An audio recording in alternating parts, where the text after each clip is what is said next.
District Administrator for the Random Lake School District. And we're going to get into the incident that occurred this morning about 7:20 a.m. We had a school bus crash versus a Jeep Grand Cherokee. The school bus was northbound on County Highway E, and the Jeep was eastbound on J Road in the town of Fredonia. As the bus crested the hill and came to the intersection, the Jeep proceeded through the intersection without stopping. Struck the bus, hit the bus, kind of the center of the bus, pushed it onto its side, and the bus spun and ended up in the northwest ditch line off of County Highway E. There were 36 students on the bus, plus the bus driver. Ages of the students ranged from elementary school to high school. 8 students were transported by ambulance to area hospitals, including Children's Hospital. The students who were able to exit the bus did so through the rear emergency exit, as well as the roof emergency exit.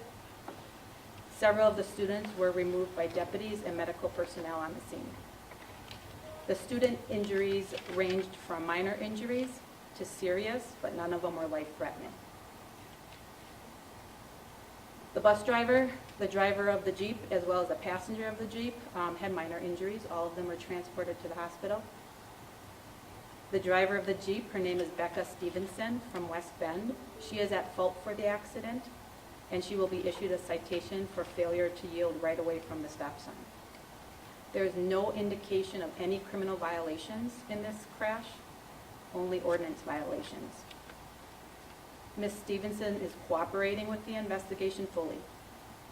The Random Lake School District assisted immediately on the scene with identification of the students and parents, as well as unification of the students and the parents.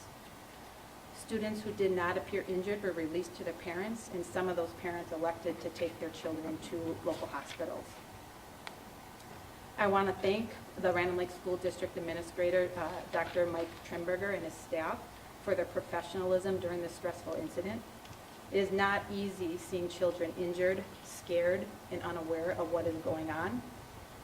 It was a true team effort to assure those students who were on the bus that everything was going to be okay. I also want to thank the numerous police and fire departments that were out at the scene. They came from Ozaukee County, Washington County, and Sheboygan counties. They helped with patient care, triaging, transporting, investigating, and scene management.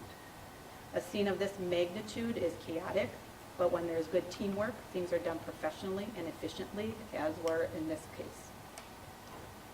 To all drivers, it is our responsibility to make sure we arrive to our destination safely. That means rules of the road need to be followed. Slow down and stop at stop signs. When it comes to school buses, if the lights are flashing, you need to slow down. If the lights are flashing and the stop arm are out, vehicles in both directions must stop for the school buses. All types of weather conditions can have an effect on driving as well, including the sun, which was in this case.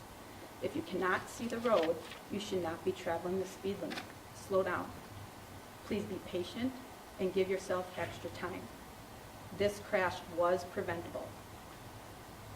Dr. Trimberger? Thank you. Thank you all for coming. Mike Trimberger, school superintendent here for the School District of Random Lake. And before I start about the school's response, I just want to thank Sheriff Knowles, Undersheriff Herman, the entire Ozaukee County Sheriff's Department, and the nearly 20 different agencies that showed up.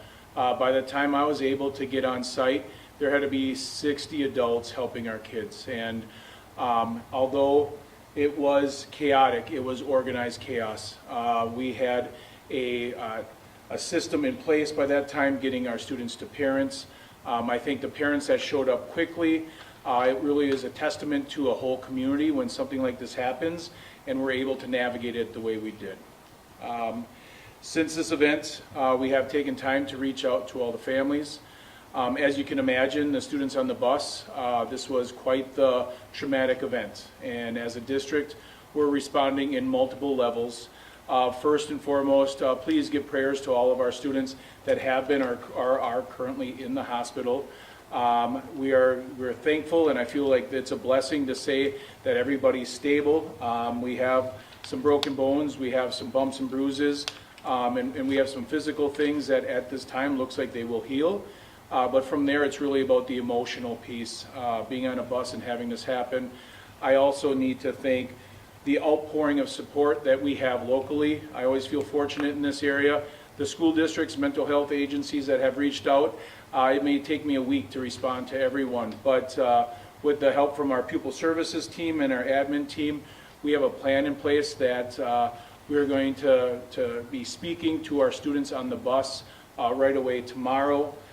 Parents know how we're going to do this. We're going to do an elementary, a middle, and a high school group session to make sure our students know that this is a safe place, that buses are safe, that even when this happens, we can have good things happen from that. From there, professionals from Mental Health America, United Way, and our own staff will be working with individual families and our students to make sure that we have those things we needed going forward. We're not sure what might trigger us tomorrow, Tuesday, the rest of this week, or going forward, but I am very thankful to everyone that has plans in place to make sure that we're set for anything that happens going forward. So with that, we open it up for any questions that you have for Sheriff Knowles or myself. Sheriff Finke, WISN 12 News. I wanted to know, first of all, how are these students doing? Have you guys talked with them? And then also, how many additional students were brought to the hospital after this crash? We don't have exact numbers because some of our students were released to parents and then they went to walk-in clinics, to ERs, things like that. So we do have numerous students that are still in the hospital, and most of them have been released at this time. This will be for the sheriff. You mentioned the sun was a possible factor. Are there any other additional factors as well as distracted driving that you're looking at? And if the sun is the primary factor, has there been conversation before about having additional signage approaching that intersection so, at that time of morning, the drivers going eastbound will have a better chance to know that the stop sign is approaching? That is a problematic intersection in our county.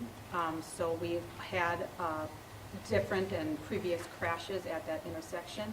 During that time of day, yes, the sun is an issue. So that's something on my end I need to talk to Traffic Safety Committee about. It was not distracted driving. Like I said, the driver is cooperating with the investigation. She let us use her phone and search her phone. There's no indication that calls were made, text messages were sent, nothing to that nature. She did state that her windows were fogging up and there was a light fog, and in that particular area where it's lower to the ground, rural area, farm fields, there was fog in that area even up to 30 to 45 minutes after the crash occurred. Sheriff, do you know approximately how many crashes have happened at that intersection, since you do say that it is a problematic intersection in the county? It's not a highly traveled because it's rural. I would have to get that number for you. It's not going to be a high number because of less traffic in that area, but for the amount of traffic that goes through that area, there's too many crashes. Was speed a factor at all? We don't know at this time, so what we do is we're doing a crash investigation, a reconstruction of the crash, and with the black box and the measurements and what comes with that crash reconstruction, we'll be able to figure out how fast both vehicles are going. And Sheriff, you mentioned that there was nothing criminal violations-wise, but you did say that there was ordinance violations. Yes. Can you explain to us what exactly that entails? That's that failure to yield right away from a stop sign. So right now, everything that happened in that crash, that's what it's pointing to. There could be more, but until the investigation is complete, we won't know that. Do we know the status of this driver? I know that you mentioned that this driver is cooperating with the investigation and whatnot, but what is the status of their driver's license? Do they have any previous history as far as driving goes? She was valid, and I do not know the history. From a school perspective, I can't imagine you have a ton of school buses in the community, so to lose the school buses, that can create additional challenges in a logistical sense in taking kids to and from school in the next few weeks. So we have 7 bus routes that run every day. So being a rural school district, we bus nearly 40 to 50% of our students. So we do have an extra bus. We always prepare for situations like this. But actually, you know, one of the things is we have a bus driver who his actions during this incident were right there, heroic, was calm, got everybody out, but he won't be driving bus. And in this time right now of trying to find bus drivers, it's almost more critical, the human part of it, than the mechanical and the machinery part of it. Do you know how long the students were inside the bus while it was tipped over before they were evacuated? From the reports that I've gotten, that as soon as the bus came to a stop, Mr. Hall was up, he was calm, he was helping students calm themselves in Random Lake. We have high school with elementary students, we all ride the bus together. So older kids were helping younger kids and we were getting off. So we actually, it was almost immediately students were getting off. We had some more that were more critically hurt, and we had some people that showed up on the scene jump in the bus and start helping some of those students more seriously hurt. And I'll add to that too then. When we had our first deputies arrive on scene, students were already outside the bus. So at that point, they were being separated to no injuries, to minor injuries. And that way, when medical personnel got on scene, we knew where to send them. And Doctor, you had mentioned that you had broken bones. As far as some of the ranging of that injuries goes, can you just explain that a little bit better? Because I know that we did kind of have things sectioned off from minor injuries to more severe, but obviously not life-threatening. I would say, you know, with an accident of this, you know, velocity and ferocity, it's bumps, bruises, and concussions, things like that we're dealing with. Were there seatbelts on this bus? I know every bus is different. No, there were no seatbelts on the bus. Can you talk a little bit more about just the response to such a massive, so many people involved, and just, you talked about the students helping each other, what that was like in those moments? Yeah, you know, altogether there was probably close to 100 and some people at that intersection when you take the students, the adults, parents coming there. But again, I think with all of the different conversations, the different groups, the way it was differentiated between the students that needed to, I got to feel like it was a calm of let's make sure we get who needs to be done.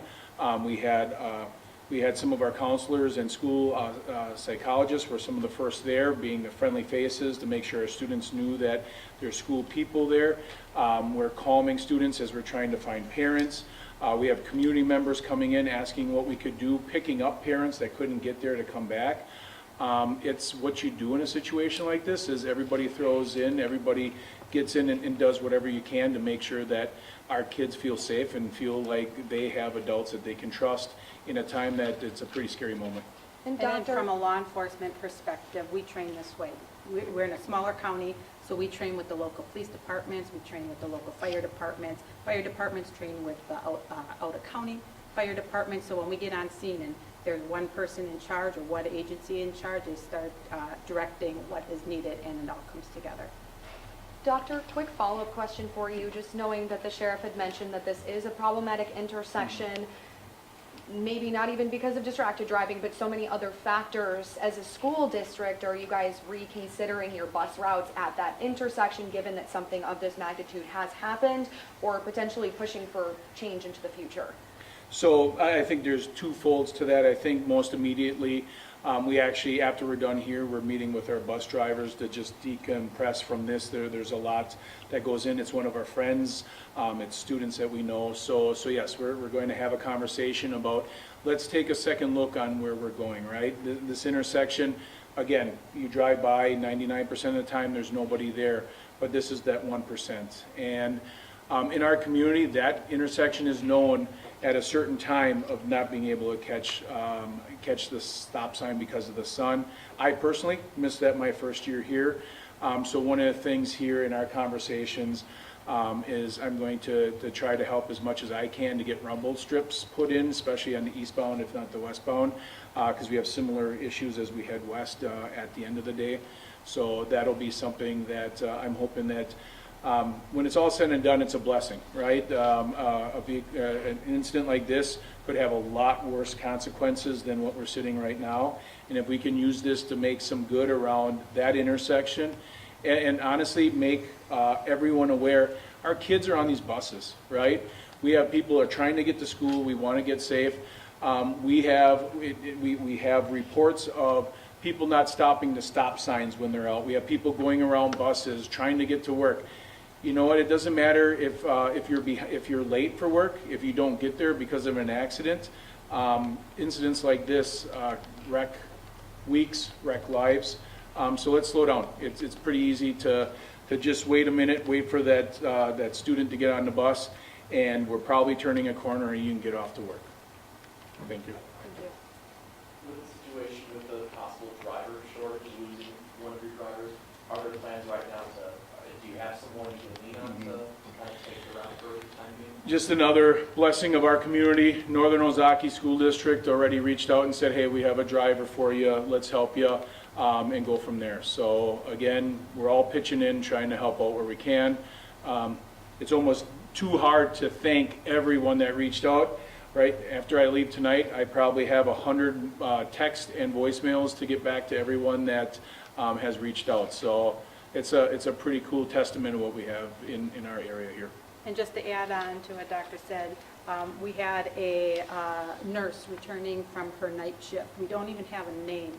She came, she triaged, she got in with the deputies and started triaging the patients at that point, and then left without telling a name. So and she lives in the area that we're finding out. So it's that type of community that we live in, that people just stop and lend a hand.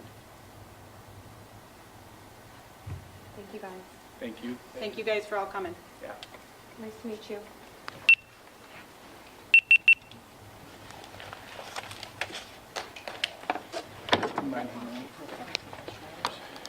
And Dr. I'm going to give you my card. Just in case. And then would I be able, what's the best way to get in contact with you in case there's any updates in the future? I'll just take down. Sure, I'll have you call our main line. It's 920-994-4342. 42. And then. Now just for my, Just fine. because now I can calm down, because this is not my favorite stuff. Was anybody live? Just want to make sure I have the Yeah, correct. no, Oh, that's good to know. Yep, sure.